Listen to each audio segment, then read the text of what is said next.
Now we're going to work a little bit on support for the outer hips, because that really, when we're walking, is where we need good muscle, particularly if we're stumbling.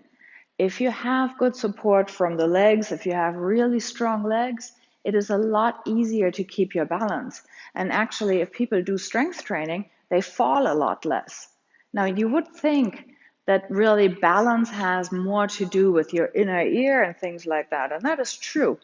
But if you have good muscle, they catch you before you make it to the floor. So it really is always a good idea to build good strength in your legs, even if you can walk really well. Now, for the outer hips, I want to pick just like a really easy exercise that you can do. Grab a chair or a sturdy shelf or something like that that you can just hold on to a little bit, or you can just lean your hand against the wall. And then first, you use the leg to the outside of it. And you start just moving this around. You can bring it forward and backwards. Pay attention to your back and leave your back completely still. So you don't want to start bending your back while the leg is moving. You really try to keep it all the way still and just move the leg out of the hip joint, forwards and backwards. In the beginning, this feels very easy, and after a while, you start noticing, oh, this is a trick, because we're not training this leg, we're actually training this leg, right? You start feeling those muscles in here. That is the part for stability that you're really strengthening.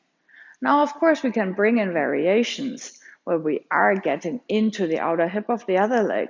If you just lift it up on the side a little bit, you don't have to look like a ballerina.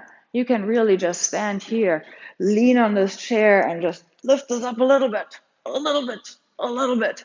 You're still building a lot of strength. If you've never done anything like this, be careful. Just do it for a few minutes and not even 10, and check in how you're feeling the next day. Because some of those muscles that you start engaging, they haven't been working for a while. And when you pay attention to it and you really start activating some areas, they're gonna get sore.